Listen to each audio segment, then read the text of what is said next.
and Abdul Baha in the original Persian Arabic. She is the author of 2 illustrated chronologies.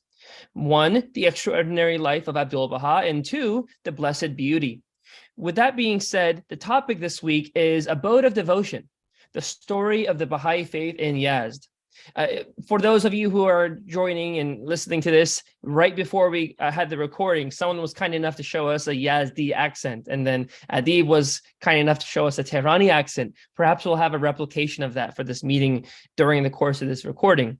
Now, we welcome all of you for this presentation today to come and learn about the origin of this unique earthen city, a wonder of the world lying between the 2 great deserts. Discover its fascinating and exciting Baha'i history and be inspired by its 150 years of overcoming persecution after persecution. Meet the eminent believers that hailed from this ancient city and be amazed at the fascinating story of how Zoroastrians entered the faith in large numbers. With that being said, welcome, welcome, welcome, Violetta. We're so happy to have you, and we look forward to just partaking in this journey with you and learning about the Baha'i faith in Yazd. Thank you. Thank you for this beautiful introduction. Because you mentioned it, we're going to replicate this lovely Yazdi accent demonstration. So I'm going to ask Adib to unmute himself and tell us what the sentences you're going to say, and then speak it in the Tehrani accent. And the wonderful lady who spoke it in Yazdi, I would like you to unmute yourself after Adib and repeat what he said in the beautiful sing-songy Yazdi accent. Adib?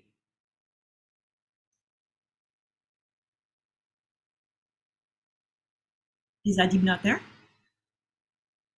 He can't unmute for some reason. I want to ask him to unmute. There we go. There we go. Yes, I was attempting to do it, and it said that the meeting is not allowing people to unmute themselves. Thank you for that.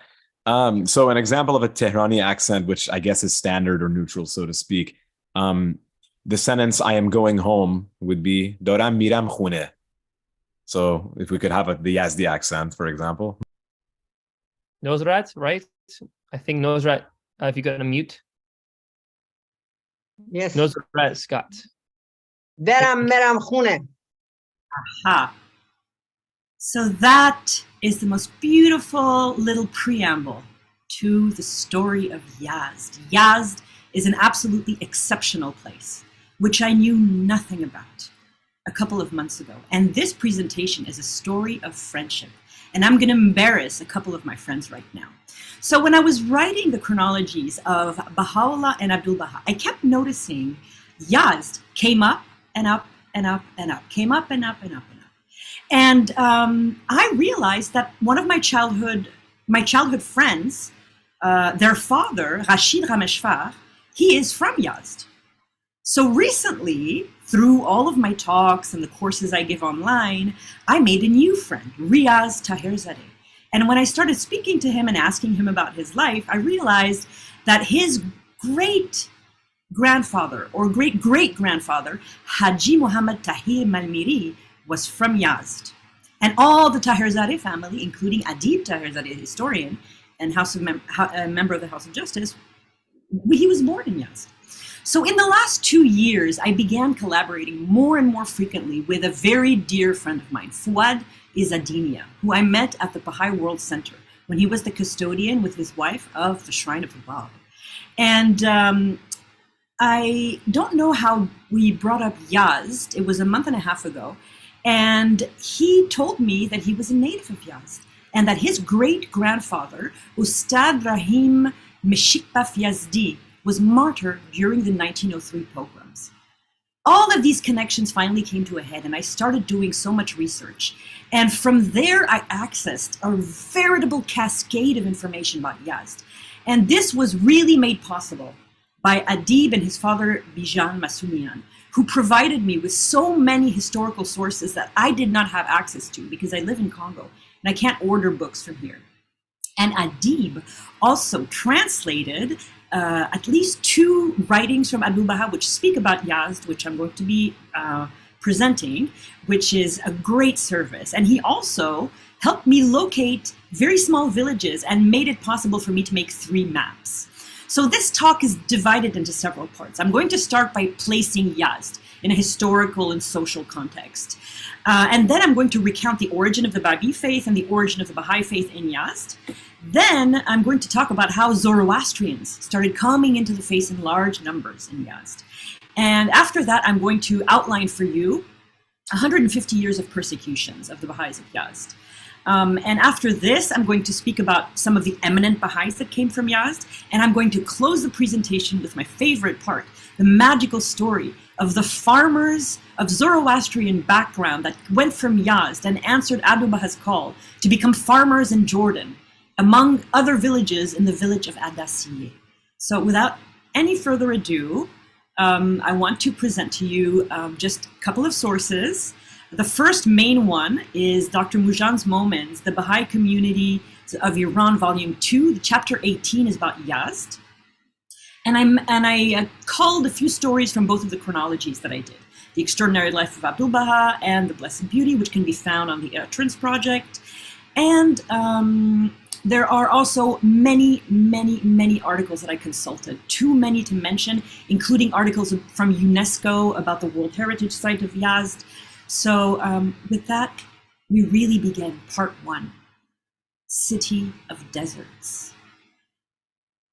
The origin of the word Yazd means holy or sacred, and the city of Yazd, as you can tell on this map, is located really in the center of Iran, to the east of Isfahan, and it was close to the Silk Road and the Spice Roads. And it's located on this high desert plateau that forms much of the country.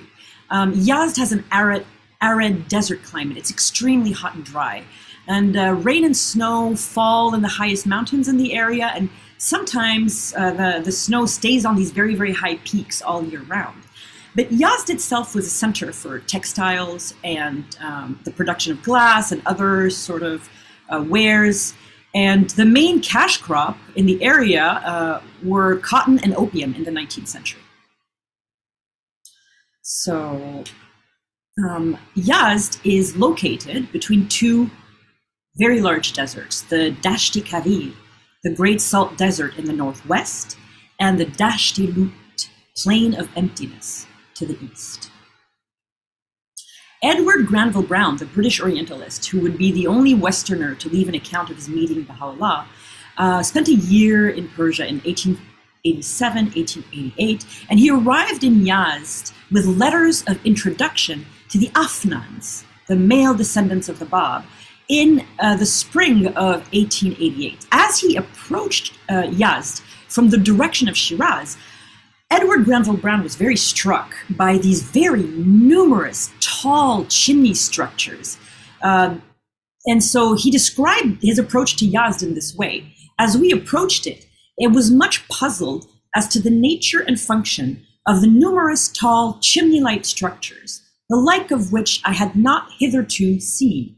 With good reason, because these chimneys were actually badyirs, tall vertical wind catchers that act as the ancestor to air conditioning. They catch and convey and collect the fresh air that stirs in the air high above the houses and brings it down into the houses. So it's a very famous site in Yazd. And as I explained, because it lies in these 2 deserts and is so arid, Yazd is really a living testimony to the intelligent and actually brilliant use of limited available resources in the desert for survival. So agriculture and habitation in Yazd are only possible through the use of these underground irrigation channels called kanats.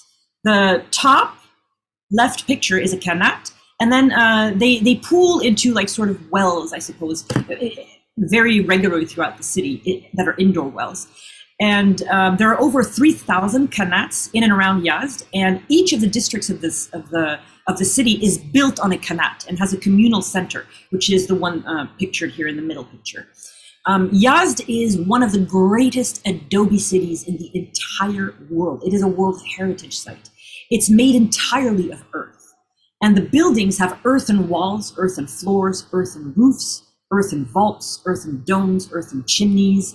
The houses are built with courtyards below the ground level, serving underground areas, and these badgirs, and so it, the tall badgirs, the wind catchers, and these narrow shaded streets like you see in the picture on the right, create a very pleasant microclimate in the city in combination with all the earthen walls. It keeps the city actually quite cool, even though it's in the middle of the desert.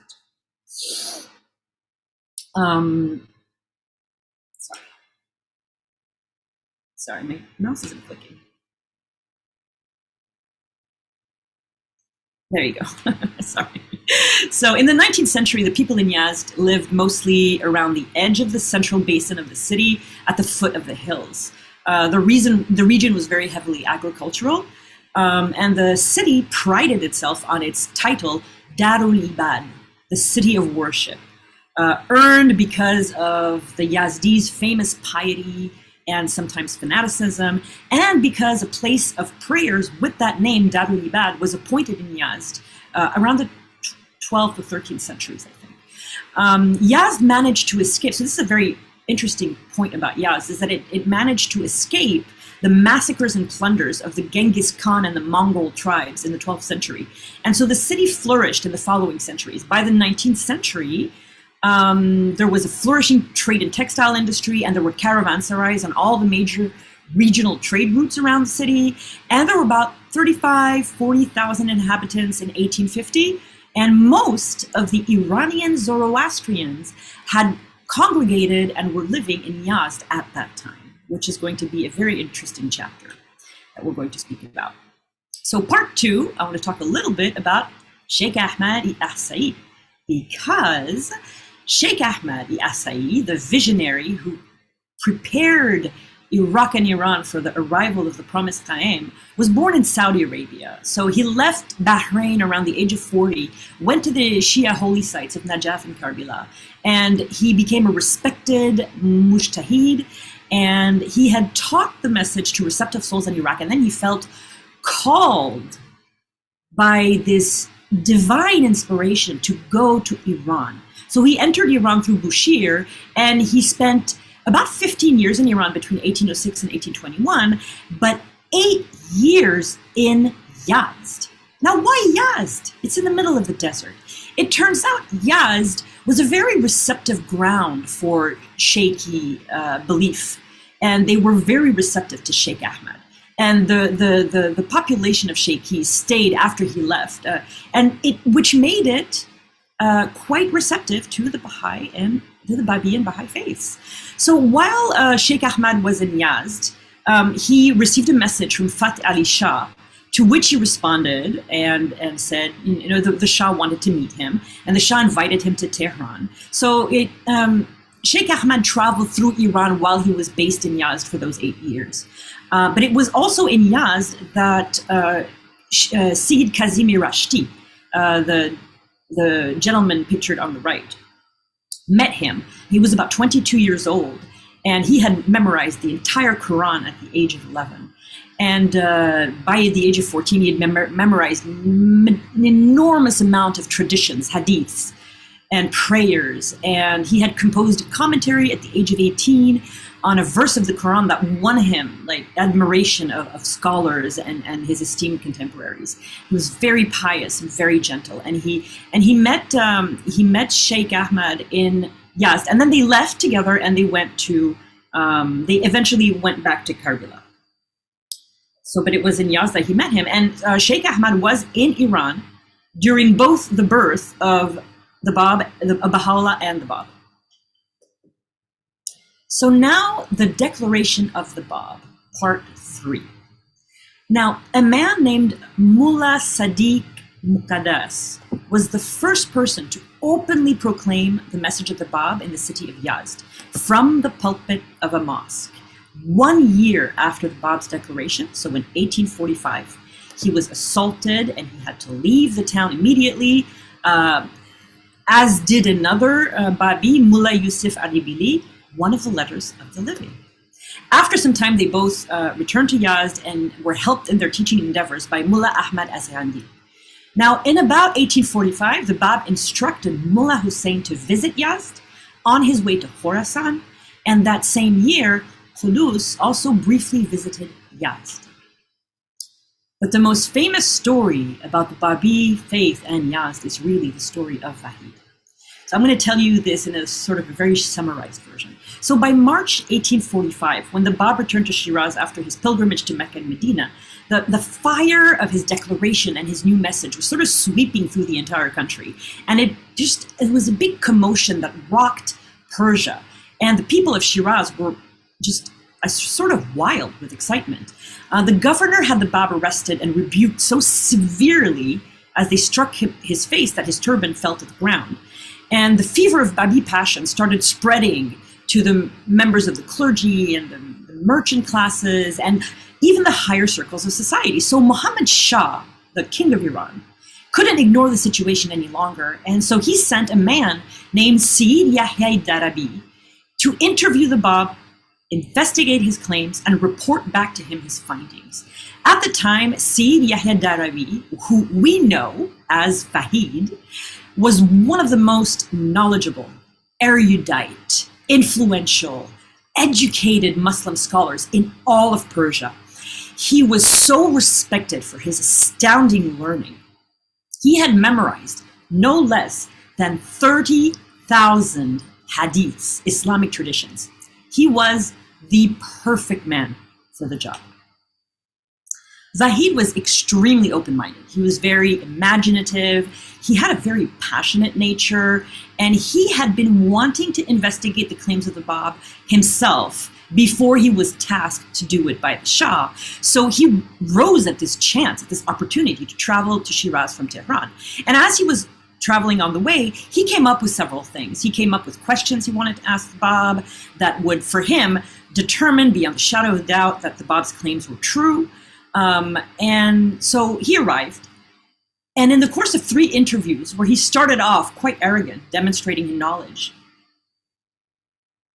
he went from that sort of arrogance to feeling as less than dust beneath the feet of the Bab. The Bab revealed a commentary that he had wanted him to reveal in his head, but the Bab revealed it to him and said, "Is this proof enough for you?" I'm paraphrasing, but after that conversation with the Bab, he returned to Yazd in 1845. So at the same time as the teachings of the Bab had just been taught, the same year that Qudus and Mullah Hussein passed through the Bab, also Vahid returned to Yazd. So Yazd seemed to be like this crossroads where all these things were happening around the same year, you know? And so his wife and 4 children were living in Yazd. He was originally from Neriz, but he had a home in Yazd as well, and his wife was living there with their 4 children. And he openly proclaimed the faith of the Bab and brought in large numbers of people into the faith. One of these new converts, Fazili Mazindarani was a famous historian, and he kept lists of things, and he kept lists of Baha'is who would enter the faith. And on one of the Vahid's visits, either in 1845 or in 1850, these were the 2 times he visited Yazd, 27 notables of the town enlisted into the faith and embraced the cause after Vahid's visit. So now there's the real story of Vahid in Yazd takes place 5 years later in 1850. I'm just gonna drink a little.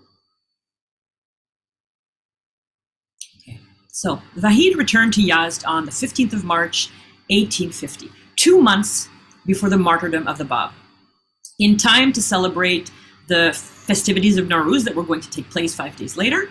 And he was with his wife and his 4 boys and his companions, his Babi companions.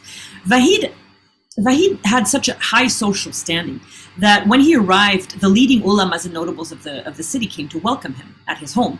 And the reception was so extravagant, welcoming Vahid, that it caused a great amount of jealousy on the part of his enemies. I mean, he immediately gained enemies. I mean, that's the story of all the Babis in the early years of the faith. As soon as they became Babis, they also gained enemies.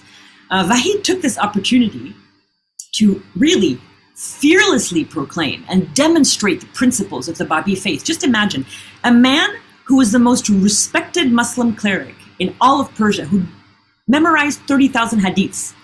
He has so many tools at his disposal to demonstrate beyond the shadow of a doubt that the Bab's claim is true, it must have been terrifying for the people who wanted his demise.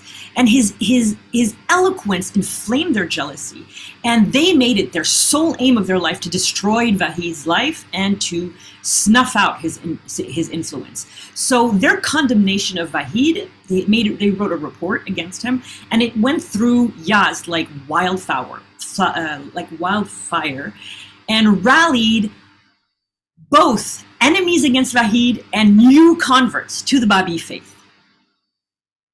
So from distant villages, people and crowds started flocking to Vahid's house, which is pictured here in the slide, and they wanted to hear Vahid. And Vahid, for 40 days, taught the faith from the window of the upper floor of the house to enormous crowds.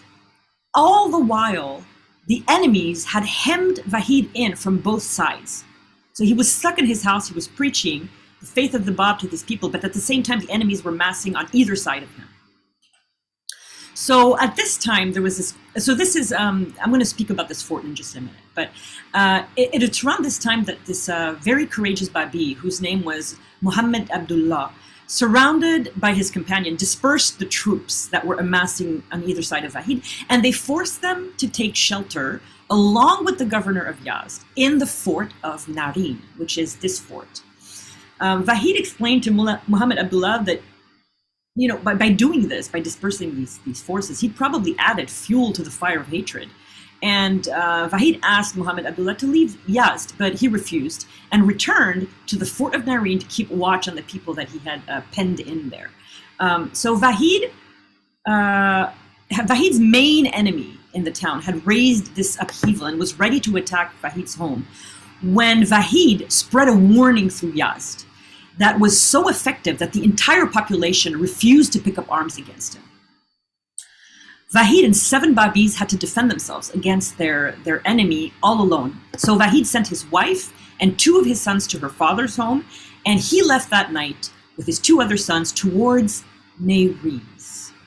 As soon as they arrived in Neyriz, Vahid walked straight into a mosque, climbed to the pulpit, and addressed the congregation with such spirituality, power, majesty, eloquence, so convincing arguments that 1,000 people rose up and joined the Babi faith on the spot in the mosque.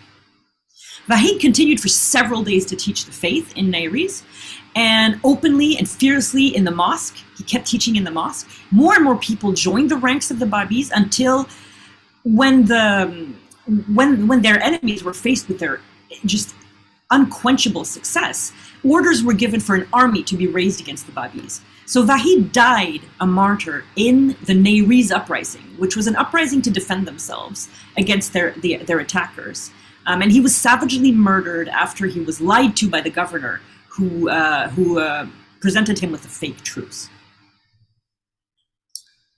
So after these events, between 1850 and 1852, there were 5 Babis martyred in Yazd after the assassination of Nasruddin Shah. And after this, because there was so much repression against the Babi community for the attempted assassination, that the more prominent Babis of Yazd had to take cover. They were forced to go into hiding.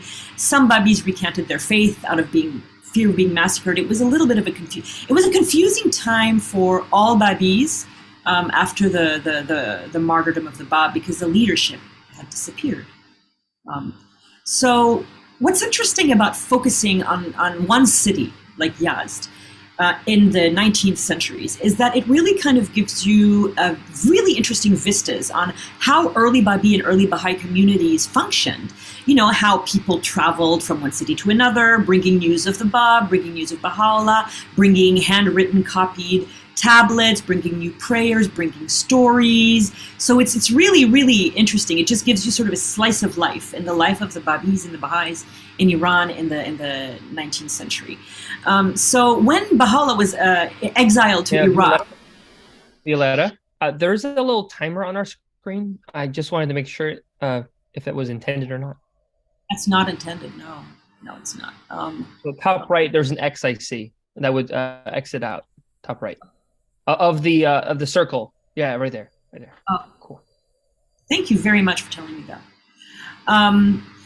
So after Baha'u'lláh was exiled from Iran, he was offered to go to Russia, but he chose instead to go to Iraq, which is a very interesting and important and significant choice, because Iraq for 50 years was the home of Sheikh Ahmad and Sayyid Kazim, who had prepared the way for the Báb. So this first exile of Baha'u'lláh is different than the others in the sense that he chose his destination. So when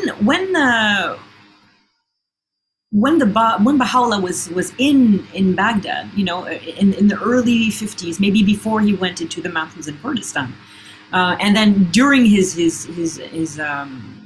stay in Kurdistan, he would reveal these extraordinary works, like the Ode to the Dove, Qadsiye Varkaye, which was revealed in Kurdistan, and the Hidden Words, which was revealed in part on the banks of the river Tigris in Baghdad. And the two Babis from Yazd returned to Yazd with the first copy of the Qadsiye Varkaye and the Hidden Words. So they were getting this news piecemeal from Iraq. And so now this brings us seamlessly into the proclamation of Baha'u'lláh and how it arrived in Yazd. So the first Baha'i to bring news of Baha'u'llah's official declaration and his claim as being the one whom God hath made manifest and the one promised by the Báb was a Baha'i named Mirza Jafar Yazdi, who had come from Edirne, where Baha'u'lláh was now exiled. That's 2,800 kilometers, so 1,739 miles. And he arrived in 1866. He did a very, very good job at building up the suspense, because he told the Babi community that the one promised by the Báb had appeared, but he wouldn't reveal their name yet, you know, so he would keep dropping hints. And then once the eagerness and the excitement and the curiosity of all the Babis of Yazd was at its apex, Mirza Jafar Yazdi convened a large meeting during which he revealed that Baha'u'lláh was him whom God shall make manifest, the one promised by the Báb. So there were a dozen very, very skilled and extremely effective teachers of the faith who lived in Yazd. And Edward Granville Brown testifies to the very intense and devoted efforts and attempts on the part of the Baha'is to convert him while he was visiting Yazd in May of 1888. By 1878, so about 20 years after the Babi faith was brought, and about 14 years or 16 years after the Baha'i faith was brought, there were about 1,000 Baha'is in Yazd. But by 1903, some 25 years later, there were more than 5,000 Baha'i families. So a five-fold increase in 25 years. This is a little bit, little complex, but very, very important to understand why Yazd was so receptive. Dr. Mujan Momin, in his History of the Baha'i Communities of Iran, cites that one of the possible reasons for the rapid spread of the Babi and Baha'i faith in Yazd, even though they had this reputation in Darul Ibad, you know, for being so steadfast to Islam, would be that the people of Yazd tended towards something called the Akhbari school.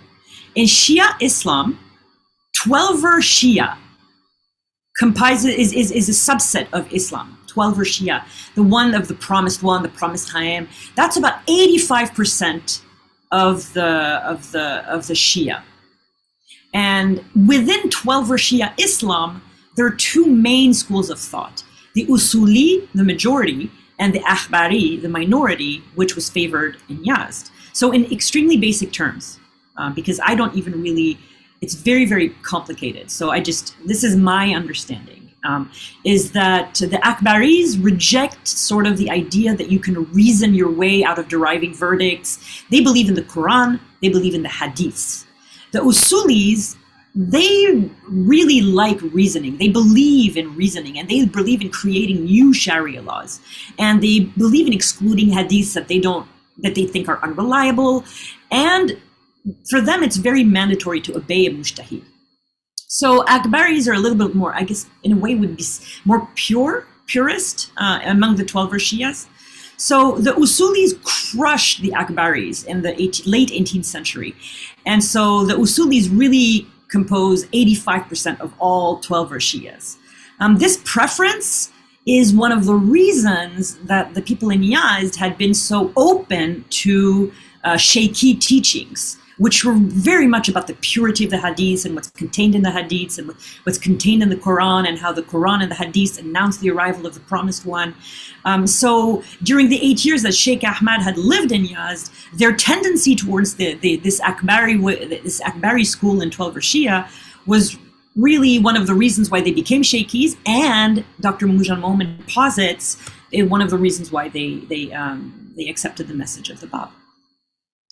Now, when the faith was spreading rapidly in Yazd, there were mainly three classes of people that really embraced the faith: the Muslim clerics, who were both low or high-ranking, so they would people like ulamas, and then the merchants, who were very closely linked to the clerical class, and gilded craftsmen and traders, who were also clearly linked to the clerical class. So you see that all three groups have a strong rooting in their faith and their traditions to begin with.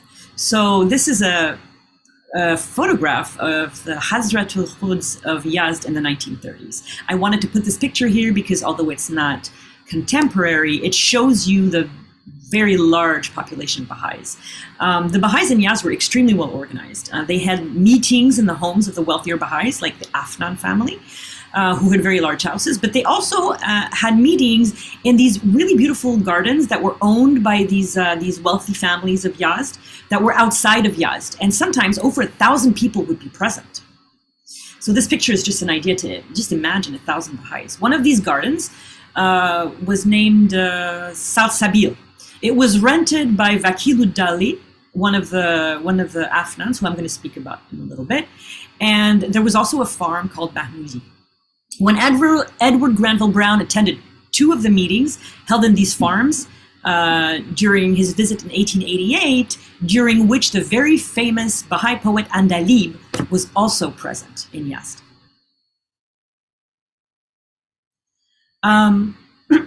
Ibn Abhar, the head of the cause appointed by Baha'u'lláh, visited Yazd in 1902-1903. And this is him on the left. And when he was in Yazd, he instituted dawn prayers. And from that point, dawn prayers were held, were held every day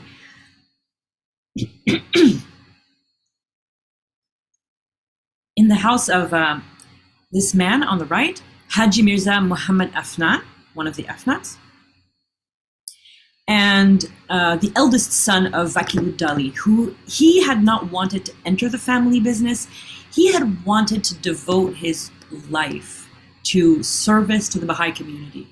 And there were other Baha'i prayers throughout the town. One Baha'i merchant set aside one of his two buildings for the purpose of prayers, and 9 Baha'is in another part of Yazd had this rotating nightly devotional meeting. So now, very exciting story is the story of Zoroastrians entering the faith. So part 7. I don't know if that's right. I think it might not be right. So Zoroastrianism dates back to before Islam. And it was the dominant region in Persia before the Muslim conquest. And it's based on the teachings of Persian-speaking prophet Zoroaster, also called Zarathustra, who revealed poems, prayers, and writings. This picture is a very famous landmark in Yazd, which is famous for its fire temples. It's a Zoroastrian fire temple. So Zoroastrianism exalts this eternal and benevolent deity that they call Ahura Mazda, Lord of Wisdom. And they predict the ultimate conquest of evil by good in the world. And possibly as ancient as Judaism, there is a lot of mystery around Zoroastrianism. We don't have clear dates. We don't exactly know where Zoroaster was born, where he died. But they were the first, we believe, some religious scholars believe that Zoroastrianism is the very first religion to introduce to humanity free will, judgment after death, the concept of heaven, hell, angels, and demons. In Zoroastrianism, fire and water are agents of ritual purity. So they form the basis of ritual life. The Zoroastrians usually pray in the presence of some form of fire, which is considered a medium through which insight and wisdom can be gained, and water is considered the source of that wisdom. So Zoroastrian houses of worship are called fire temples. We saw a picture on the previous slide. And the fire burning in the fire temple of Yazd is one of the 9 most important fires to Zoroastrians in the world. And even though it's been relocated several times, the Behram fire in Yazd has burned continuously for 1,550 years since 470 after the Declaration of Christ. And this site is one of only 167 fire temples in the world, and it is the only fire temple in Iran. After the Islamic armies defeated the Persian Empire in the 7th century, these are some illustrations that are later. They probably date to like the 10th, 15th, 16th centuries. So after the Islamic armies defeated the Persian Empire in the 7th century, Zoroastrians fled to the Yazd area. And so by 1854, there were almost 5,000 Zoroastrians in Yazd and the surrounding villages. Zoroastrians in Yazd were mostly merchants and priests, and the Zoroastrians who were in the surrounding villages were mostly peasants and farmers. And this is going to be very important for the last section in the talk.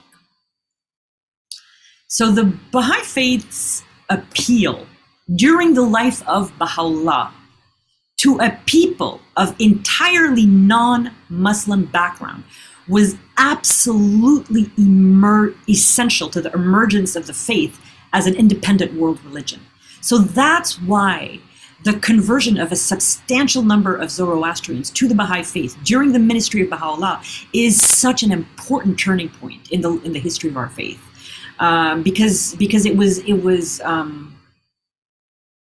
it showed that the Baha'i faith was not just something that could appeal to people who were of Muslim background. I mean, it was extraordinary, and it made Baha'u'lláh so happy to hear of Zoroastrians, Jewish people, Christians entering the faith during his lifetime. The first Zoroastrian to become a Baha'i is this wonderful man here. His name is Kai Khusrawi Khodadad, the first Zoroastrian to become a Baha'i. He was originally from Yazd, but he was living in Kashan as a merchant. And he was a very well-known member of a Zoroastrian organization called the Council of Zoroastrians. So while he was in Kashan, Kai Khusra saw a Baha'i being murdered, tortured and executed. It was a very traumatic scene.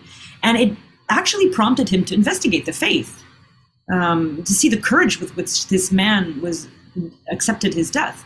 So most early Baha'is of Zoroastrian background were taught by Kai Khosrai Khodadad.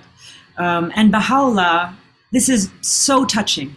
Baha'u'lláh revealed many tablets to Baha'is of Zoroastrian background in something called pure Persian. And I hope I'm not wrong in saying this, but I think that pure Persian is sort of the Persian that Zoroaster would have spoken with no Arabic words. Because Persian now has many Arabic words, even the Persian in our prayers. But he made it, it is sort of like a gift of love to reveal these tablets to them in pure Persian. And some are very famous, like the Lahi Manikshi Sahib and the Lahi Haft Sish. The tablet of 7 questions, very important tablets of Baha'u'lláh.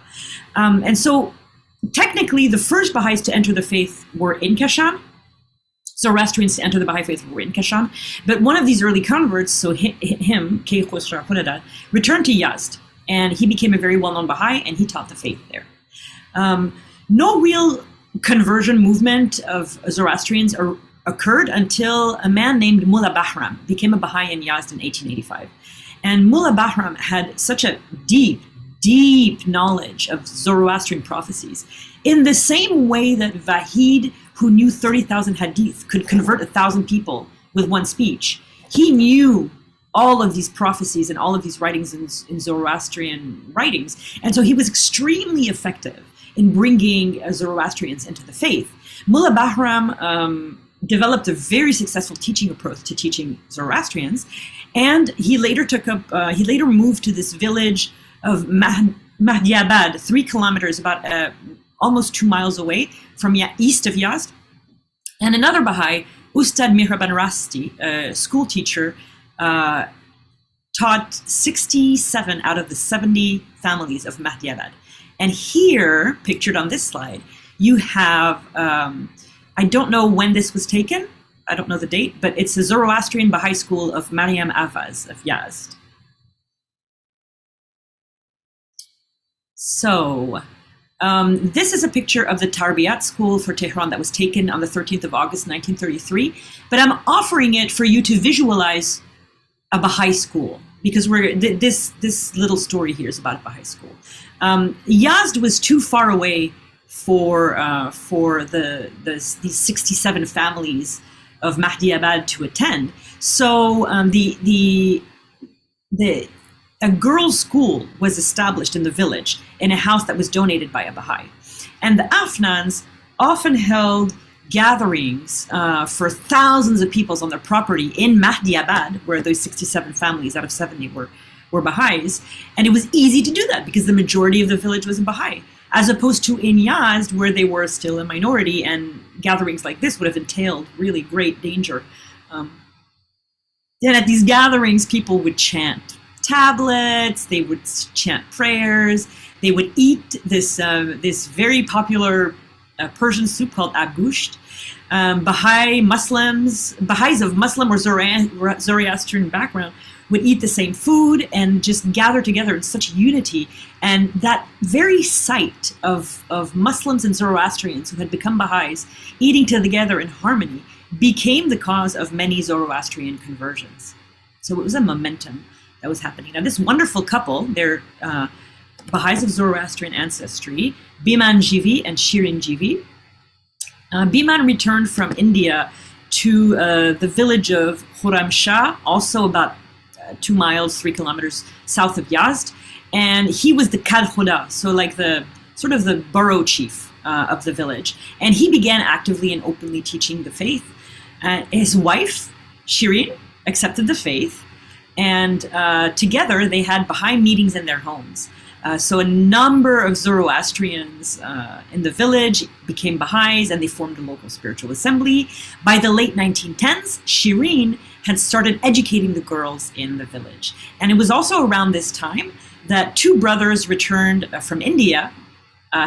They had become Baha'is in India, and they converted 30 Zoroastrians in a village called Kazimabad. So after the episode of the 7 Martyrs of Yazd in 1891, which I'm going to detail in the next section, the Zoroastrian priests, they started to, and this is a picture of Zoroastrian priests in Yazd in 1906. So let's say 15 years before this picture was taken, these same people probably.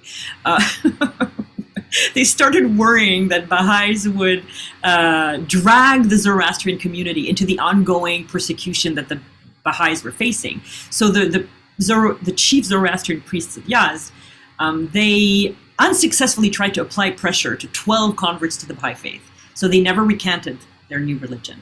And by the late 1890s, these priests were regularly harassing the Baha'is that they had converted, and a complaint was raised and the harassment stopped.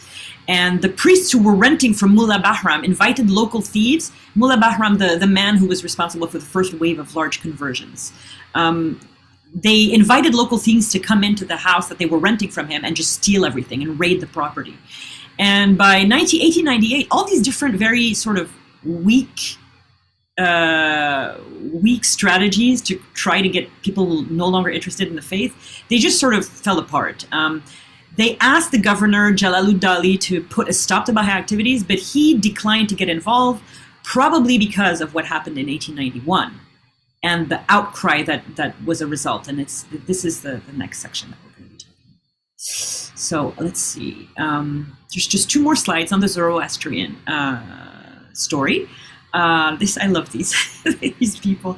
So the hostility between the Zoroastrians and the Baha'is increased. But the farmers in the regions remained steadfast Baha'is. But they were not open about their new faith, so they wouldn't brandish it and tell everybody that they were Baha'is. But they were very dedicated, devoted, and they loved their faith. By 1909, a Baha'i of Zoroastrian background named Hurmuzdyar Khodabash Khagpazu managed to organize meetings for the villagers. So this is now the Zoroastrian farmers, so that they could meet people who traveled through Yazd, who were Baha'i, who were like travel teachers, like eminent Baha'is. So he organized sort of these firesides, I suppose. And as a result of these activities, many Zoroastrian farmers entered the faith. Hurmuzdyar Khodabash Khagpazu's own wife, Kharman, became the first Zoroastrian woman to become a Baha'i. And she converted many, many other women and held regular meetings for them at her house. So Jalaluddin was the grandson of Nasruddin Shah. And he was the governor of Yazd. Baha'u'lláh called him the tyrant of Yazd. And he bought some very barren land, about 55 kilometers away from Yazd, around 1896, so 4 years after Baha'u'lláh passed away. And 6 years later, in 1902, I couldn't find the place where he bought his land, so I found a place that was of equal distance and also barren to illustrate this slide. So about 6 years later, in 1902, he decided he wanted to build a farm and summer residence there. And he asked Mullah Bahram, our famous math teacher, to supervise the irrigation work. Kanats, those famous kanats that we saw earlier in the presentation. And so Mullah Bahram moved to this place called Abbasabad with 15 Baha'i Zoroastrian families, and they built access roads, they dug the kanats, the water channels, they built houses for themselves. When they were almost finished with the irrigation and the cultivation work, they were ready to collect the money that they were owed, and that's when the pogrom of 1903 took place, the anti-Baha'i pogrom. And Jalaluddin was terrified of being associated in any way with any Baha'is, so he cut ties with them, he chased them off his land, he forced officials to beat Mullah Bahram and he returned the contract that he'd signed, and until Mullah Bahram would return the contract that he signed with him. But that was the written proof that they had a contract. He didn't want there to be any written proof there was a contract with them after this persecution in 1903. So years later, after receiving a letter from Abdul Baha, Jalaluddin made some small reparations to Mullah Bahram, but nowhere near the amount that he owed him. So now, dear friends, we've arrived to the second to last section. Now, before I start this, atrocities committed on Baha'is are never easy to speak about. But in all of the historical work I do, I take my cue from Shaykh Effendi. And Shaykh Effendi never backed away from being extremely detailed and precise in his descriptions of the horrific persecutions of Baha'is. And I have followed his cue in this. So I have color-coded this section in red. And I'm going to be speaking about atrocious abuse. So if you are sensitive to abuse, or if you have children watching, turn the volume off and turn it back up when I present part 7, when the Zoroastrian farmers go to the Holy Land. So this is my warning. The red section is not for children and is not for sensitive ears. You can turn the volume down. The slides are very beautiful and they tell the story without any gory details. So the Baha'i of Yazd were, in some sense, exactly like all the other Baha'is of Iran, in the sense that they were persecuted for basically 150 years, from the 1870s to today. They are unlike the rest of the Baha'i communities in Iran in two ways. One is that a youth named Muhammad Reza Yazdi was shot in Yazd on the night of his wedding.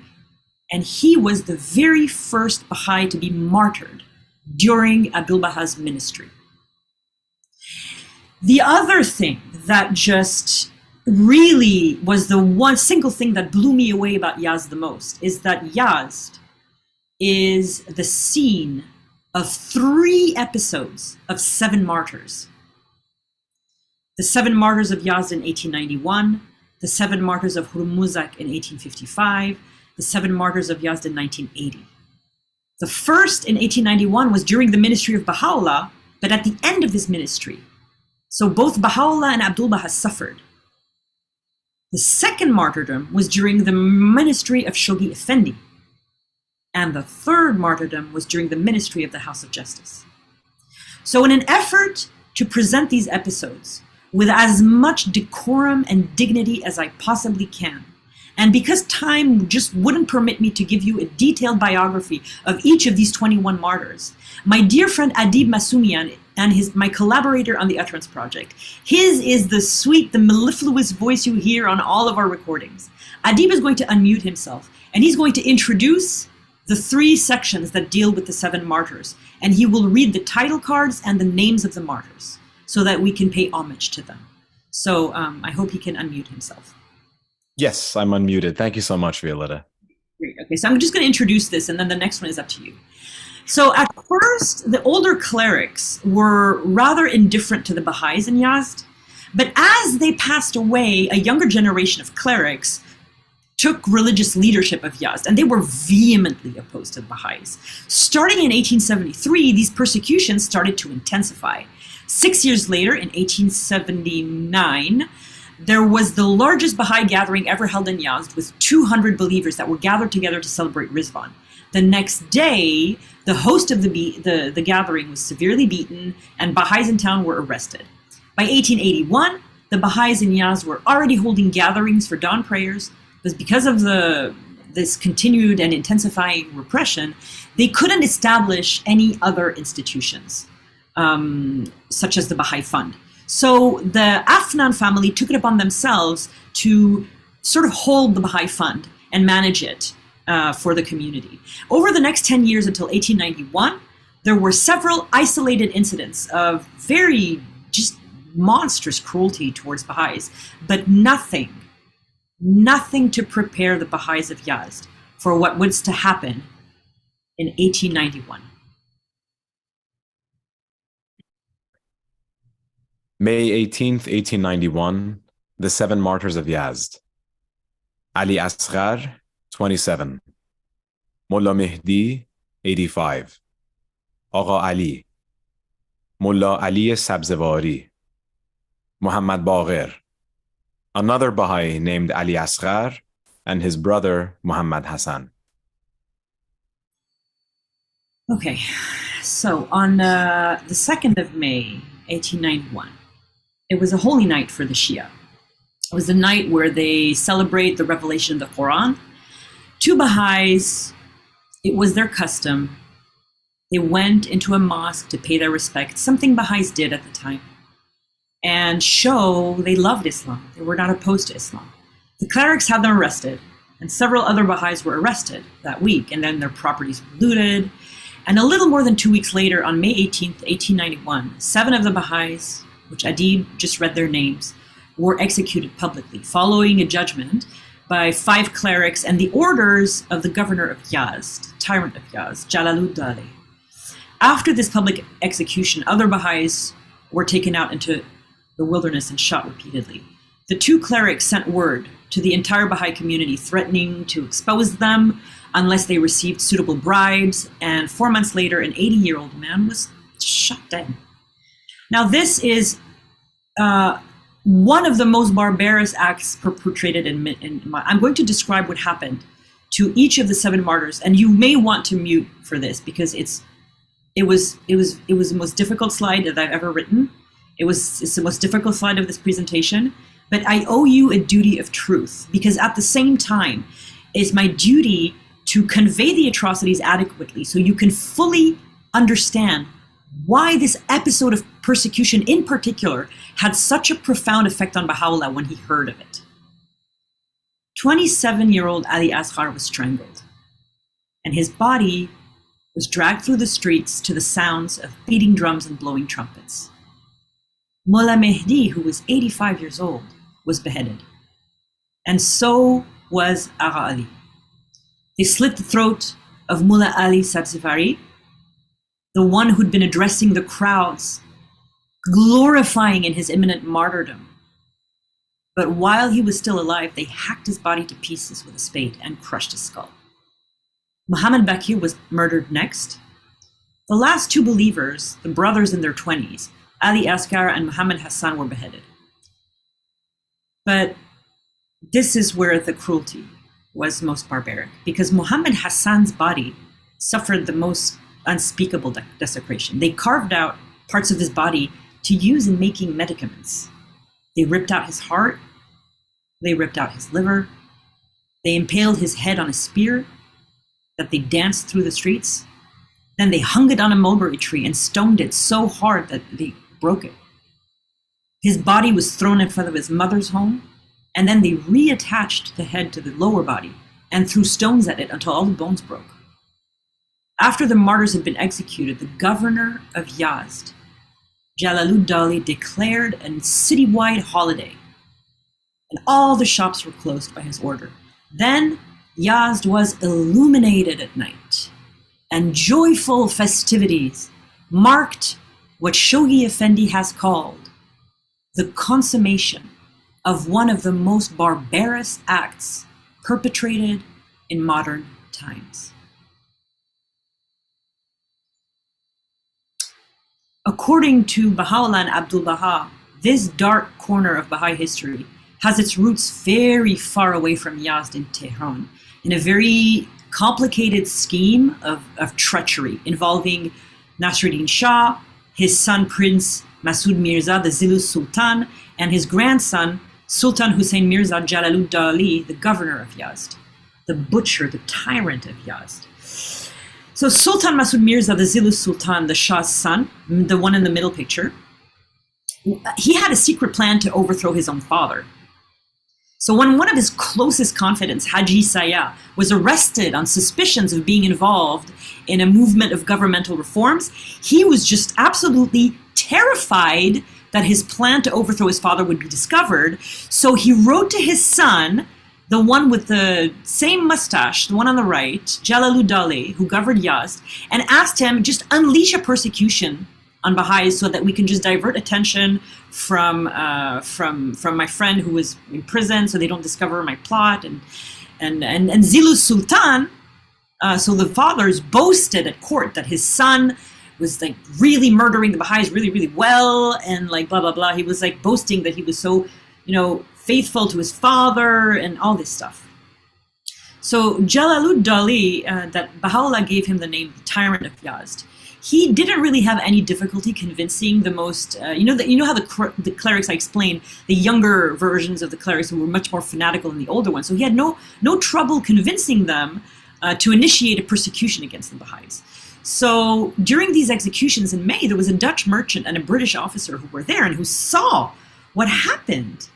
They pled for the release of Haji Mullah Muhammad Ibrahim, who was one of the 7 martyrs of Yazd. When he was killed, they sent very strongly worded letters to Tehran, and the result was that Jalaluddin put a halt to these persecutions.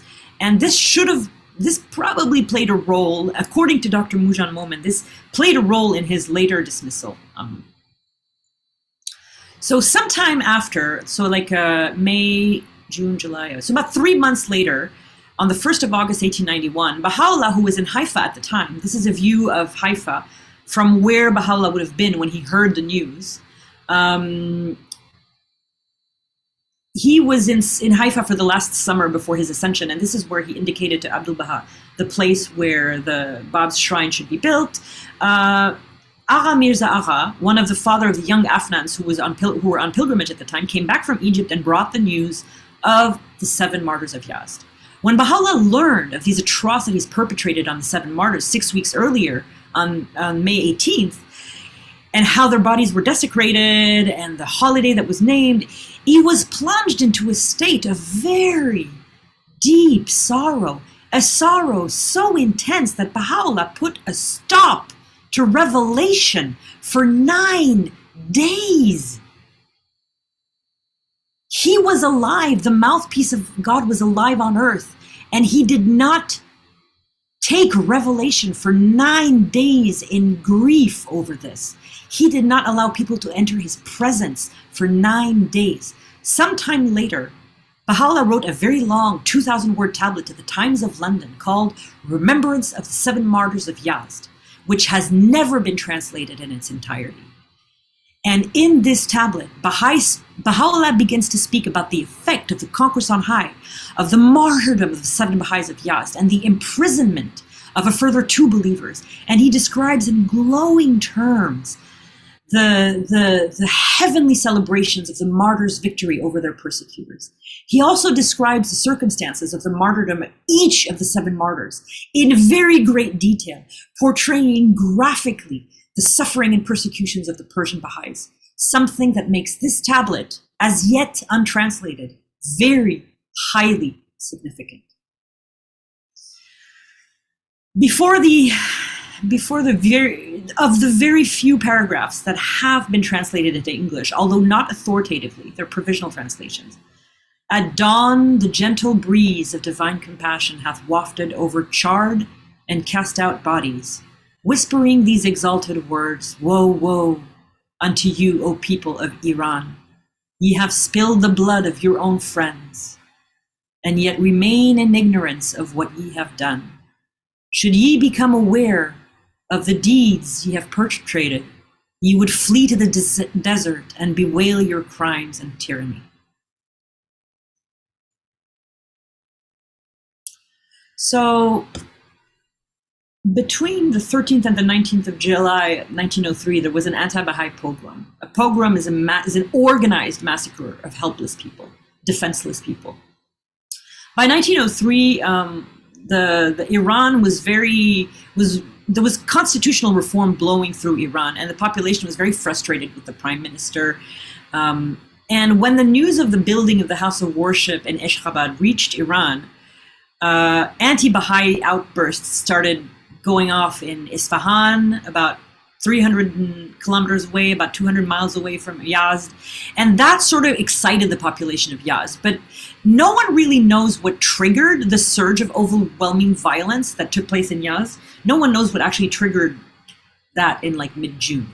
So day after day for the entire month, starting on June 13th, this bloodthirsty mob spread terror in the streets of Yazd and the 13 surrounding villages, which, thank you, Adib, for helping me locate these villages. So they were systematically killing all the Baha'is they could find, and the murders were horrific. They removed door frames, it was insane, it was chaos. They removed windows and then they killed people, and about 100 Baha'is lost their lives in this pogrom. But it doesn't account for those who may have died from their injuries after. These 19th century engravings depict some of the ways in which they would blow people out of cannons, they would hack them to pieces with mallets. So there are many, many testimonies of Westerners living in Yazd who described how the Baha'is were killed and how the Baha'is were forced to flee the city. And for several months afterwards, you could see Baha'i refugees on the roads, roaming the roads of Iran and the countryside of Iran, trying to seek refuge in towns or villages where sometimes they were welcomed, but sometimes they were turned away, or sometimes they were treated harshly. After the Baha'i persecutions in 1903, Abdul-Baha wrote a treatise on the persecution of the Baha'is. And he revealed a tablet for the martyrs of Yazd, which has been provisionally translated for the first time by Adib Masumian for this presentation. I'm just going to read it to you. The power of the greatest name hath gathered together, dispersed and scattered people in a heavenly assemblage, and made each of them like unto a lighted candle, that even as moths consumed by fire, they might throw themselves into the flame of ardent love, free themselves from every attachment, escape every snare, hasten with the utmost rapture and ecstasy to the altar of fervent love, and offer up their lives for the beloved. No greater evidence is this than the self-sacrifice of the martyrs of Yazd, who utterly devoted themselves to love sped forth to the celestial realm, and rushed to attain the presence of their beloved. Consider how those luminous souls and brilliant stars have shone brightly from the horizon of glorious martyrdom with the light of sacrifice, and thoroughly illumined both this contingent world and the placeless realm. May my spirit, my essence, my inmost being be offered up for them.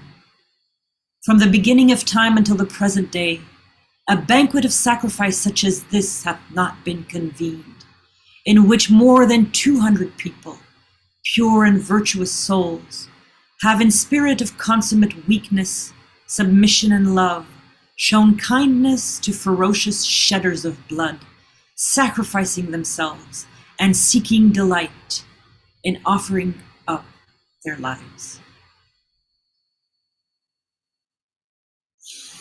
In his treatise, Abdu'l-Bahá recounts these events leading up to the massacre and recounts in horrifying detail the atrocities perpetrated on each of the victims.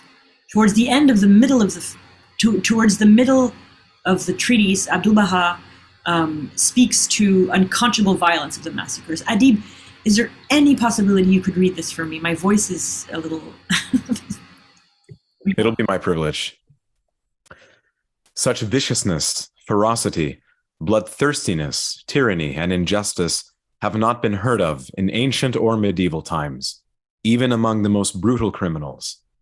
But such tyranny and gross injustice has never been witnessed from the hand of foes or the attack of enemies, as was poured out upon these angelic, pure-minded, trustworthy, righteous, and pure-hearted souls, people that were kind to all, well-wishers of the world of humanity, renowned for their goodly characters, and even praised by their oppressors, and well known as innocent and guiltless.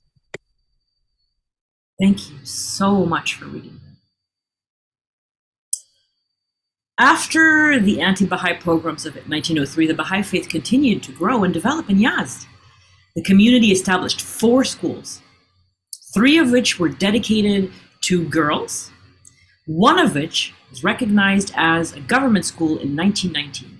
Bahá'ís of Yazd also built modern public baths, like the Hammam-i Shirkat, with such clean shower facilities that they became well known in Yazd and used by many of the government officials and physicians living in town. During the time of the Guardian, 4 hands of the cause visited Yazd. Tarazula Samandari, Martha Root visited Yazd during teaching tours of Iran. Zikrullah Khalem visited at the request of Shoghi Effendi, and Keith Ransom Keller visited Yazd during a tour of Iran undertaken at direction of Shoghi Effendi in 1933. She died later that year. By 1947, the Baha'i community was very active. There were classes for Baha'i youth. In the summer, there was a youth committee that began publishing a local youth bulletin. In 1952, 2 Baha'is were unjustly accused of murdering a woman and her children, so the court case lasted 2 years. That was the same year that Shoghi Effendi asked Dr. Abbas Afnan to pioneer to Yazd to stimulate the growth of the community. And he remained in Yazd for 2 years. He started deepening classes, and he held art exhibitions to stimulate the arts. And members of the community were inspired to become active again. 3 years later.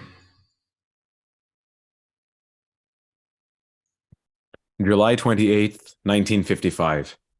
The 7 martyrs of Hormuzak. 7 members of the Amir family. Ruqiyeh Amiri, wife of Fereydun, sister of Ali Akbar. Fereydun Amiri, husband of Ruqiyeh. Abdurrazzaq Amiri, brother of Fereydun. Ali Akbar Amiri, brother of Ruqiyeh. Ghulam Ali Amiri, son of Abdurrazzaq. Hidayatullah Amiri, nephew of Fereydun. Amanullah Amiri, brother of Hidayatullah. This is just so heartbreaking. In April and May of 1955, during the fasting month of Ramadan, there was a very popular preacher in Iran called Falsafi, and he started inciting violence against Baha'is, and his sermons were broadcast nationally. So this sort of unleashed a wave of violence against Baha'is all over Iran. The National Baha'i headquarters were destroyed. They had the interior minister decided to suppress the Baha'i faith. Baha'i holy places were ransacked and occupied, like the House of the Báb in Shiraz. Homes and farms were looted. Adults were beaten. Women were abducted and forced to marry Muslims. Children were expelled. Employees were fired. The government didn't just uncheck the violence, didn't do anything to stop them. Sometimes the government, even the local government officials instigated them. So Hormozak, as you can see, is a little village. And that's a picture of Hormozak up here. Hormozak is a little village that is about 50 kilometers southwest of Yazd. And an entire family was martyred at the end of July 1955, when the tidal wave of persecutions swept through the country and arrived in Yazd. The people in the surrounding villages rose up and savagely murdered this whole family. In the month leading to these assassinations, they had stopped them from going to the public bath. They had destroyed some of their property. They had sabotaged their fields, destroyed the irrigation, occupied their homes, forced them to live in basements. But for 3 days after the Amiri family was martyred, the nearby villagers poured into Hormozak and just pillaged what was left of their properties and their houses, and they wrecked and burned everything they couldn't steal and stole the rest. So one of the significant details of this story is that 4 of the members of the Amiri family had significant premonitory dreams before their martyrdom, and they knew they were going to be martyred. So 3 of the day of their deaths, 3 of the family members showered and put on their finest clothes because they knew they were going to die that day. Shoghi Effendi in Citadel of Faith describes the second episode of the 7 martyrs, which occurred on the 20th of July, 1955. On the left is the 7 people who were murdered, including the woman, Ruhieh. The top picture is the widows and children of the 7 martyrs of Hormozak, but there are quite a number who were absent. And then below is just an example of sabotaging their property. It's the part of a roof that from a stable belonging to a Baha'i that caved in. And these are the words of Shoghi Effendi in Citadel of Faith. Emboldened by the general applause accorded by the populace to the savage perpetrator of these crimes, a mob of many hundreds marched upon the hamlet of Hormozak. On the beating of drums and the sounding of trumpets, and armed with spades and axes, fell upon a family of 7, the oldest 80, the youngest 19, and in an orgy of unrestrained fanaticism, literally hacked them to pieces. Speaking about the widespread publicity that followed the martyrdom of the Amiri family in Hormozak, Shoghi Effendi stated, whatever its outcome, this sudden commotion that has seized the Baha'i world, that has revived the hopes and emboldened the host of adversaries of the faith, intent on quenching its light and obliterating it from the face of the earth, has served as a trumpet call in the sounding of which the press of the world, the cries of its vociferous enemies, the public remonstrances of both men of goodwill and those in authority have joined, proclaiming far and wide its existence, publicizing its history, defending its verities, unveiling its truths, demonstrating the character of its institutions, and advertising its aims and purposes. And 3 decades later, September 8th, 1980, the 7 martyrs of Yazd. Abdulwahab Kazemi Manshadi, 85. Nurullah Akhtar Khavari, 61, local spiritual assembly member. Fereydun Faridani, 58, auxiliary board member. Azizullah Zabihian, 56, local spiritual assembly and auxiliary board member. Jalal Mustaqim, 52, local spiritual assembly member. Ali Mutahhari, 44, local spiritual assembly member. Mahmoud Hassanzadeh, 41, local spiritual assembly member.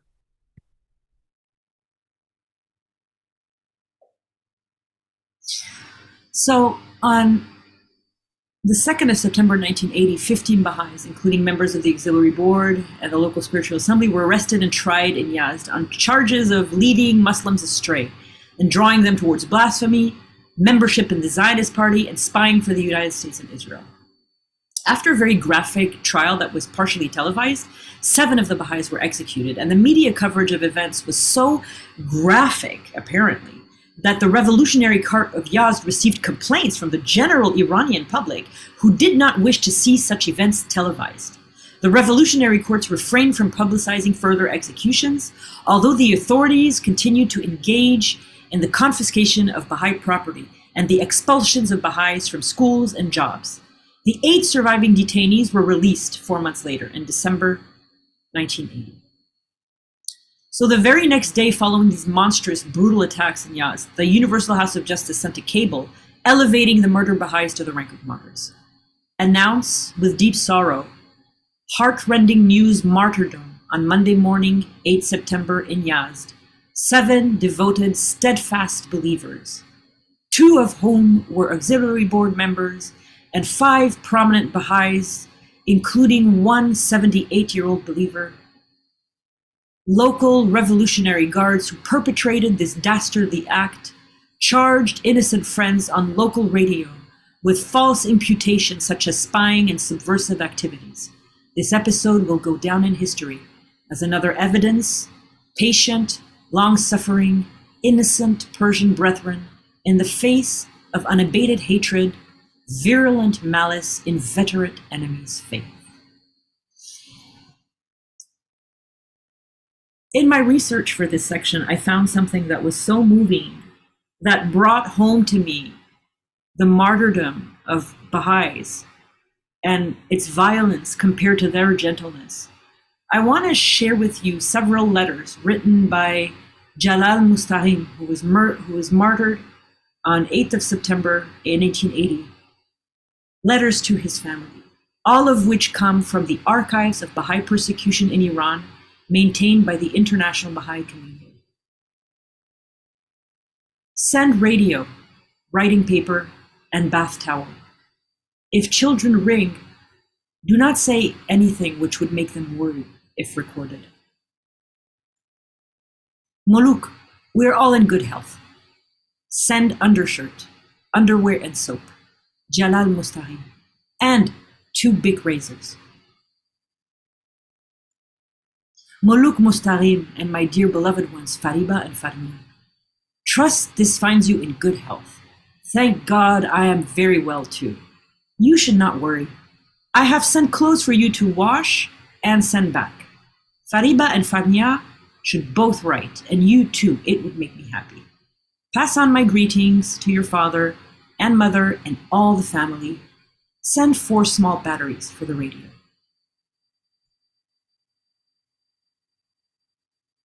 Dated 4 September 1980.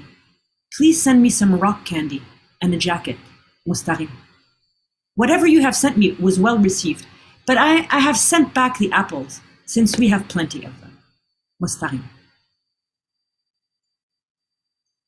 So, what's happened for the Baha'is in Yazd since 1980? There are 40 pages of results in the Archives of Baha'i Persecution for what has happened in Yazd since 1980. And they include, these are just a few pages. They include court summons, trials, convictions, confinements, arrests, imprisonments, arbitrary detentions, electronic tagging, tracking, murders, executions, property seizures, anti-Baha'i incitement through flyers, articles on the radio, firings, dismissals, asset confiscations, bannings, intimidating and offensive letters, house raids, refusals to enroll students, expulsions from middle school, high school, and universities, cemetery desecration, cemetery destruction, acts of violence, house raids, deprivations of inheritance, salaries terminated, pensions suspended, houses searched, bank accounts suspended, and more. Since 1980, they've still been martyred and arrested, like Zabiullah Mahrami on the left, who's imprisoned for 10 years and died in a prison cell in Yazd. The Baha'is around Iran who were tried as a group in Yazd in 2012 in the center, and Farham Amiri, who at the age of 2 survived the murder of his entire family, the 7 martyrs of Hormozak in 1955, and was attacked outside his home dying later from his injuries in 2016 and elevated to the rank of martyr. Baha'i cemeteries of Yazd, the Baha'is of Yazd are on their third cemetery. The second one was destroyed in 2007, but their cemeteries and graves have been destroyed every year and desecrated every year almost in the last 40 years. These are pictures from 2007, 2009, 2015, and 2016.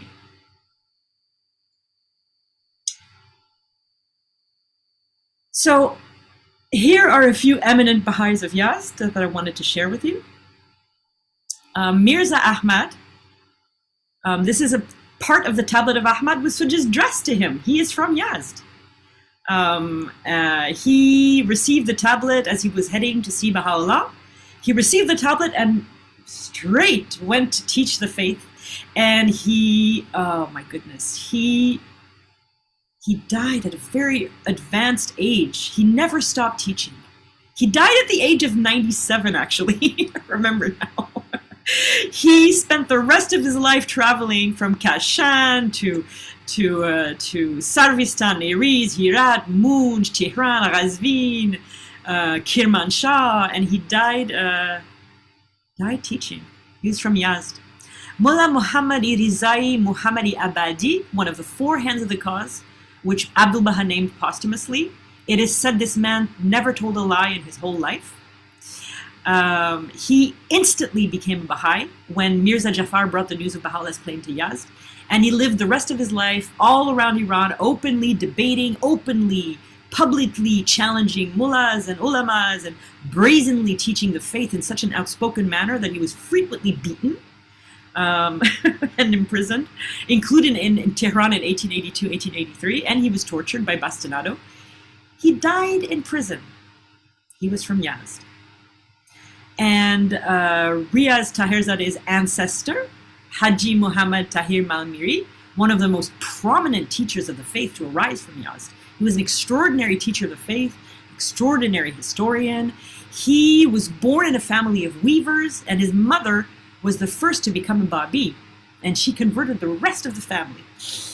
And this is Adib Taherzadeh, who was also born in Yazd, and he became a house member and a very famous historian, and he was a member of the Universal House of Justice between 1988 and 2000. And this is Ustad Ali Akbar Bana Yazdi. He was a builder, Ustad Bana the Builder. He was a recipient of Baha'u'llah's well-known tablet of Tajaliyat, effulgences, in 1885, 1886. He was one of the first Baha'is to move to Ashgabat, and after visiting Baha'u'lláh and Akka in 1886, he built a meeting place for the Baha'is in Ashgabat that was on the land of what would later become the House of Worship. He visited Akka in 1893, and Abdul Baha asked him to draw up the designs for the House of Worship, and he was the main builder. While he returned on a visit to Yazd in 1903, he was killed during the pogroms. And this is some pictures of the Afnan family, the brothers-in-law of the Báb, the uncles of the Báb. The Afnans of Yazd were such a huge part of the community. Vakiluddali was a consular agent for Russia, is this man here. He mostly funded the building of the House of Worship. These are some of their sons mostly, not of the older ones. This is Afnan-i-Kabir, the greatest Afnan, and this is Vakiluddali. So one of the most extraordinary things is that Abdul Baha, at the request of Baha'u'lláh, bought land in several areas near this is current day Jordan, and this is Israel, and this is Tiberias, and that little thing here is the lake, the Galilee, Sea of Galilee. And right on the south here in current day Jordan is Adasíyyih. This was one of the villages that had land that Abdul Baha bought. He wrote in 1907 to the Spiritual Assembly of Tehran and asked them to send a large number of farmers to the Holy Land. Because the Baha'is of Yazd were mainly of Zoroastrian background, they were the ones who were selected as most suitable for the master's request. And so they started arriving between 1908 and 1916. And they settled in Adasíyyih, which is about 60 kilometers away from Haifa, at the bottom of the Sea of Galilee. And they had a very difficult time adapting to the unbearable climate and the rampant malaria and the attacks of the highwaymen and robbers. And Abdu'l-Bahá told them, I have brought you to the most inhospitable place on earth. This is a picture of Abdu'l-Bahá with the farmers of Adasíyyih. They paid for a photographer to come and picture them on Nowruz, 1916. This is a photograph of the building where they did the farming business. It's called the Dar al-Maslaha. Abdu'l-Bahá gave them so much advice on cultivating, but also on how to resolve their malaria problem. He told them to plant a eucalyptus plant that has a bark made out of quinine, and some of them are still standing today. He gave them vision. He told them that by working the land, they were contributing to the shrines of Baha'u'lláh and the Báb. This is where a lot of the money of Abdu'l-Bahá came from for his travels, came from this cultivation of all these thousands and thousands of acres all around the Sea of Galilee. Abdu'l-Bahá envisioned an orphanage in Adasíyyih. He advised the former Zoroastrian, now Bahá'í farmers to engage in crafts and small industries and gave them advice on how to get along with their neighbors. He taught them how to grow bananas. During the First World War, he sent 400 camels, 200 camels, back to Akka and Haifa, preventing a famine after the locusts. These are the locusts that destroyed the Holy Land and Lebanon in 1915, in the middle of the war. And these are camels carrying wheat. So this is what the camels would have looked like. And single-handedly, he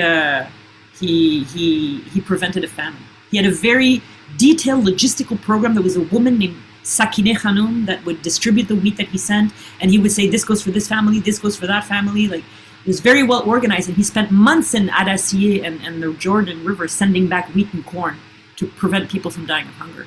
When an Indian pilgrim came, he brought 7 chuckers of bananas, and Abdu'l-Bahá, with his all-knowingness, never having cultivated bananas before, sent them to Adasíyyih, explained to them how to plant them. And agricultural experts believe that Abdu'l-Bahá was the first person to successfully cultivate bananas and bring bananas to Palestine and Israel. And it was these farmers, these formerly Zoroastrian farmers who cultivated them. This is a very beautiful, this is the last slide of the presentation. Adib translated this slide, and we requested permission from the World Center to publish it. And they gave us permission. They suggested a correction, which Adib implemented. And so it had never really been translated properly before. And so this is the last prayer I want to give that is an honor to all Bahá'ís of Yazd, how much Baha'u'lláh loved them, a prayer for the Zoroastrian farmers who left their homeland and settled in Jordan. And it's unexpected to illustrate this prayer because I didn't know how to find a picture for it. But in the picture, Abdu'l-Bahá, in the prayer, Abdu'l-Bahá talks about the valley of Ghar. And this is the valley of Ghar seen from the air. Pictures after the Second World War, they took aerial pictures of all of Palestine. And this right here is the valley of Ghar, the river. So this is the prayer.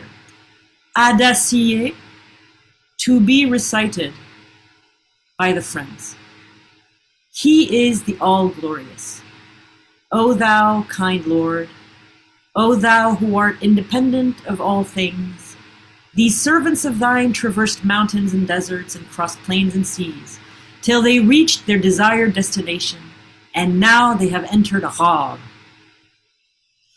No heaven or refuge do we have but thee. None do we wish to render us aid or answer our cries. Admit us into the shelter of thy support, and protect us from faltering and wavering. O divine providence, the tests are intense, the trials without end. Unite us, make us one, that we may take one another in our embrace, that we may follow thy path, commune with thee, and seek thy good pleasure. Abdu'l-Bahá Abbas. Thank you very much.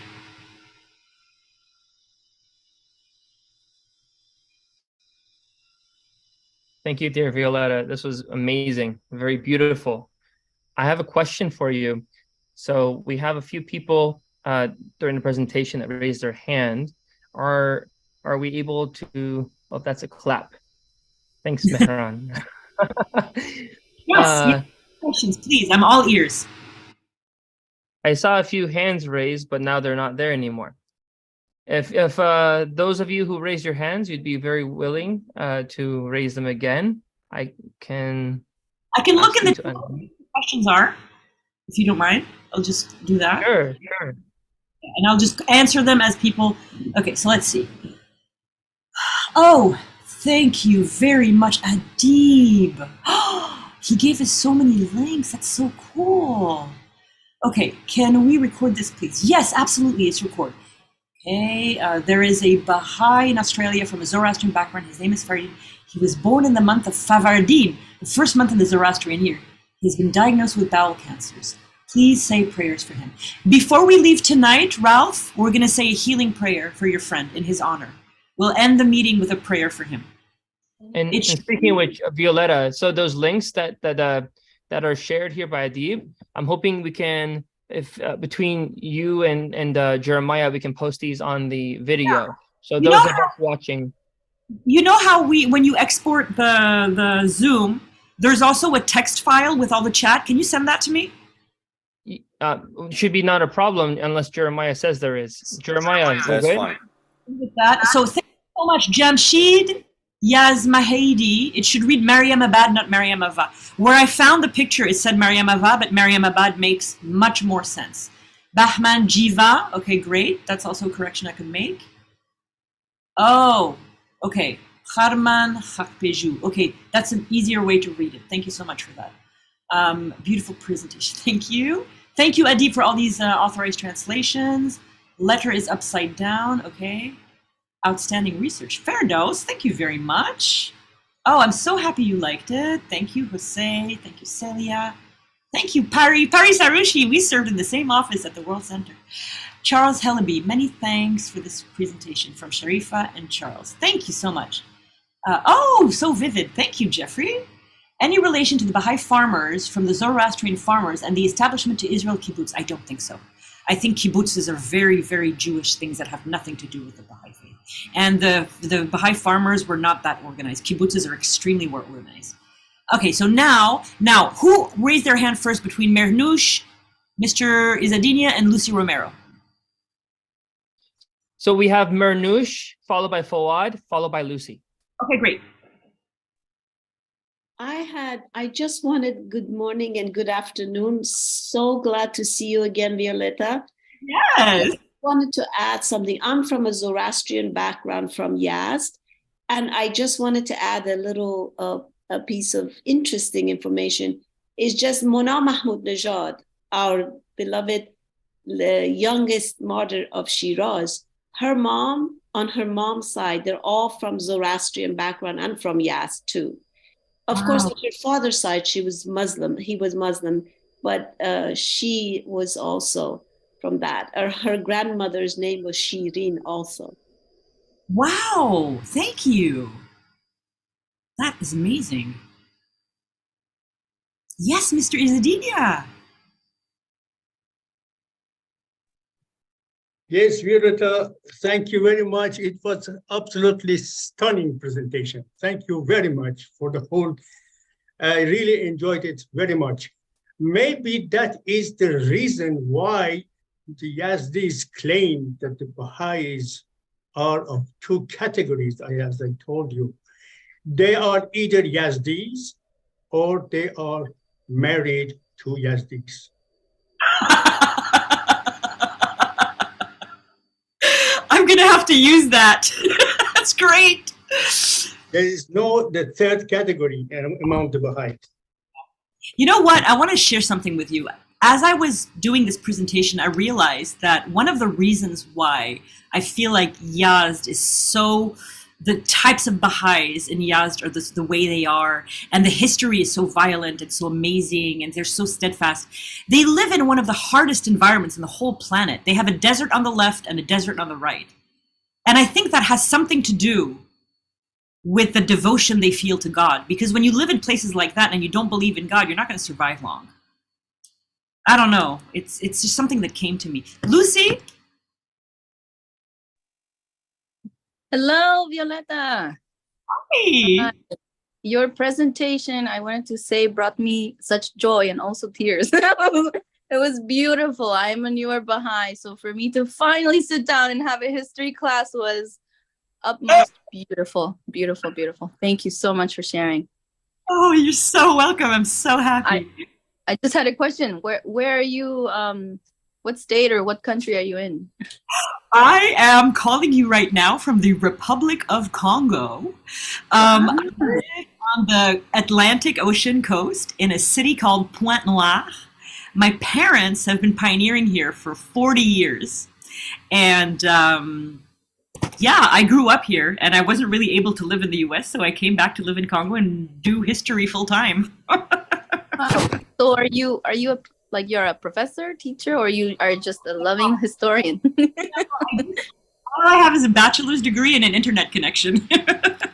I'm not any kind of historian. You know what I do? What I do is this. I find something that I think is interesting that I know nothing about. That's why I'm not a historian, because I find something I know nothing about, and then I research it, and then I try to find everything I possibly can, every image I can possibly can, and then I present it.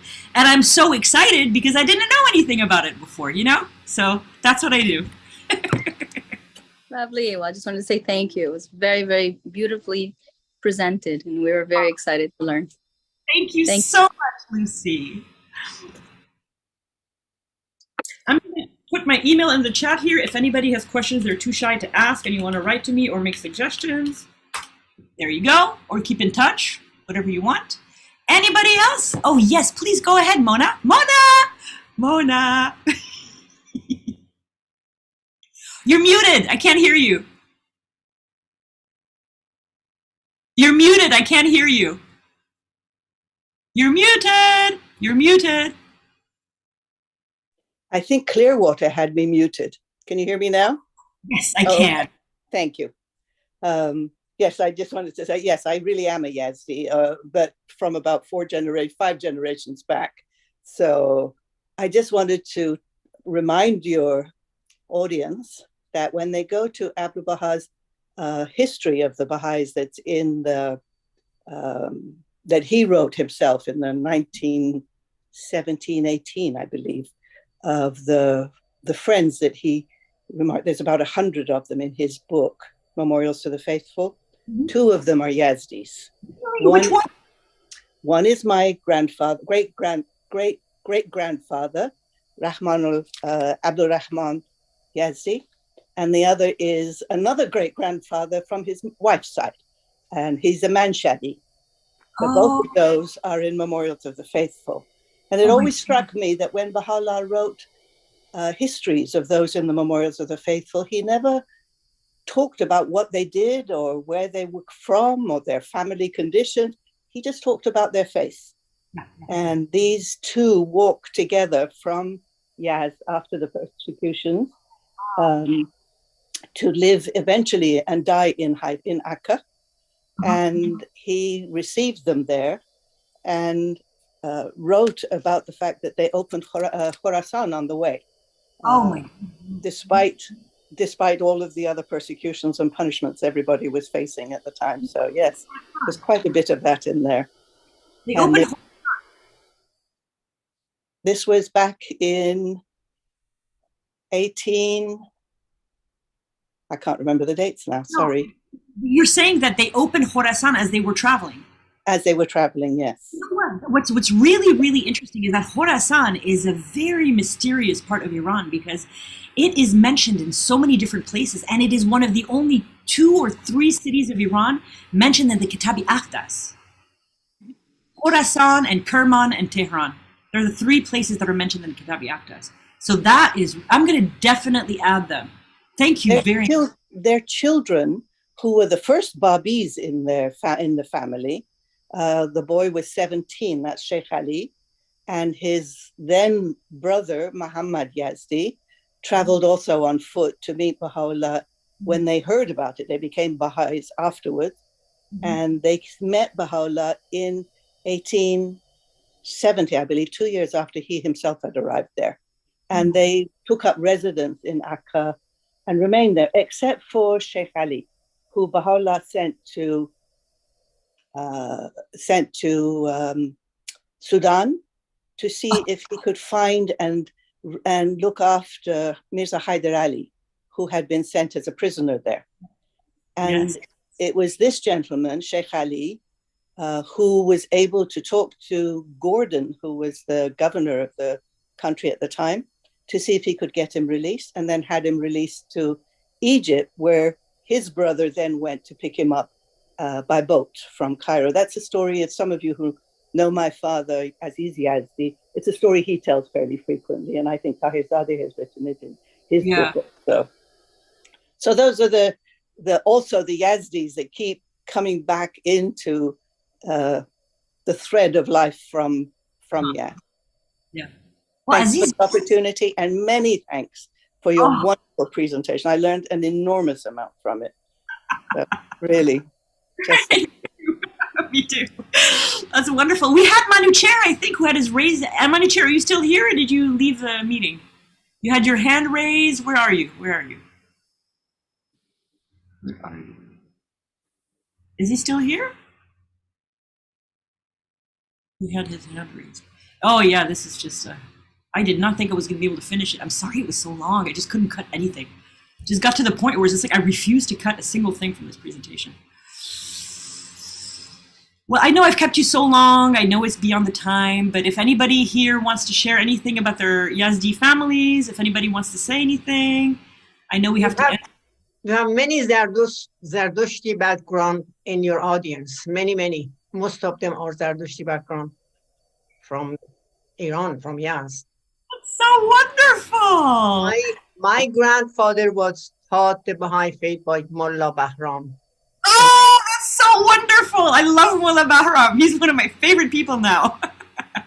Hi, Bahram. Nice to see you back. Aloha. Yes, sorry. I'm just proud. I just want to thank you for a wonderful presentation that you have done.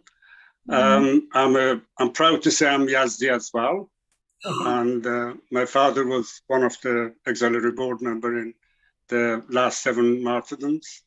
Oh no. And my dad's aunt, Harman Harpoju, one of the first lady Zoroastrian who was Baha'i in Yazd. And my grandfather was a member of the first delegates for the National Spiritual Assembly in Iran. But I'm in England at the moment. You've done a very good job. Thank you very much. I have many friends in the audience. Two of my cousins are there as well, which they are too shy to introduce themselves. Oh, wow. Thank you very much. Thank you so much, Mehran. I love the story of your grandparents. They just seem like such an amazing couple. I was so touched. So touched. Yeah, it was very, very hard for me to do this series on the martyrdoms and like the persecution. It was such a hard section for me to write. Very hard. Wonderful. Thank you very much. Thank you. Thank you for coming. Thank you, everybody. So happy. Should be. No, it's just, I don't know. I was wondering if I asked you guys a question. Do you think that I should do another city? Maybe do Shiraz, Isfahan? Why not? Could be. I have to think about it. I have to do some research. Anyway, I just want to send all my love to everyone who stayed so long, even though I'm so late. I'm very sorry about that. And I wanted to say, if there's nothing else, if one of our beloved Yazdi friends could find a healing prayer that they could tell us in Persian for our friend who was just diagnosed with cancer, who is from a Zoroastrian background. And yes, go ahead. Ba behdokt.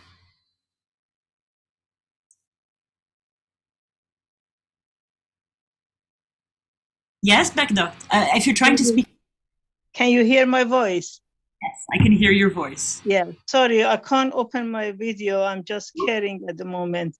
Thank you so much. I came through almost maybe towards the end of your, or halfway or end of your presentation, because so I missed quite a bit. It was wonderful. I just wanted to know if at the beginning of your presentation, did you speak anything about the Baha'i school, Baha'i schools in Yazd or not? You know what, Begdad? Can somebody from Clearwater give Begdad the link to this live stream right now so that she can watch it? It's already recorded. It's already online. You can see the whole beginning. There's several sections where I speak about schools, and I even have a picture of the Mariamabad school. Oh, wonderful. Because I was interested in the girls' school, because my grandparents, both my parents, Tahzib family and Wajdani family, they are both from Yazd.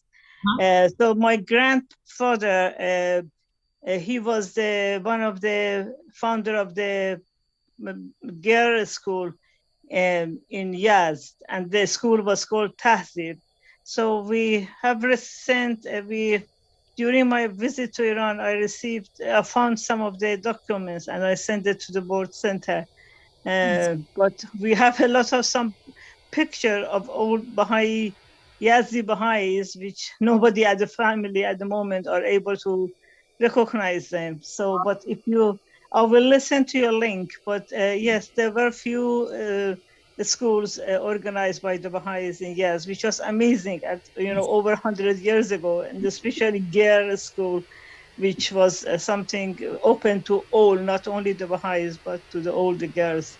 So yeah, amazing. Thank you very much. Oh man, they were really good with schools. They had like 4 schools, and 3 of the schools were girls' schools. And then, I mean, it's just amazing. They were so active. And they were persecuted so much. They're just so amazing. Thank you.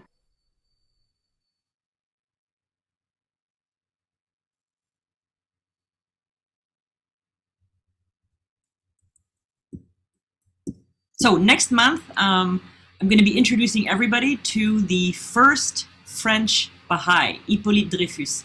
This man was loved so much by Abdul Baha and so much by Shoghi Effendi, and we know nothing about him. And my friend Jan Ballinger wrote a book, and I've been in contact with him. I'm promoting, through this presentation, I'm promoting the release of the English book, which is coming out in the next few months. It's big book, like 200 and 300 pages almost. And there are so many fascinating things about Hippolyte Dreyfus. You're going to fall in love with him. It's going to be so wonderful. I can't wait to present that to you. And for March is in honor of Women's Day. I'm going to be doing a presentation on Tahrir. Just because the Sunday, 5th of March, is 3 days before International Women's Day. So I thought that was good. کجایی بابا جون؟ هنوز حالا داری برمیگردی نه؟ بله. خدا نگهدار، خدا حافظ. Okay, so if we're ready to go, maybe prayer, the healing prayer for our friend, and yes, it's a good idea. Healing prayer, and then we can perhaps close out for today. And next month we have our beautiful topic coming up. Who would like to say the prayer?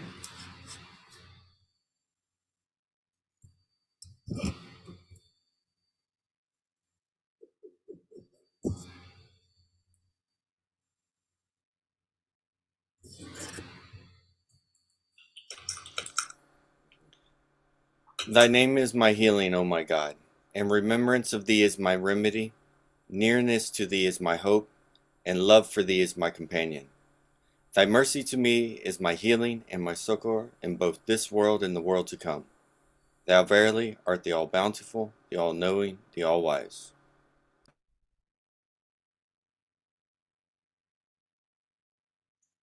Thank you very much, everyone, for coming. Thank you, Clearwater, for inviting me to your events. It's such an honor. It makes me so happy to talk about the faith. and have such wonderful experiences. Thank you, Adib, for so much assistance during the presentation. You really helped my voice go all the way to the end, and thank you for all your help in making this presentation possible. Thank you so much. There's so much help, and everybody have a lovely afternoon. Thank you. Thank you, Violetta. Have a great day. Thank you.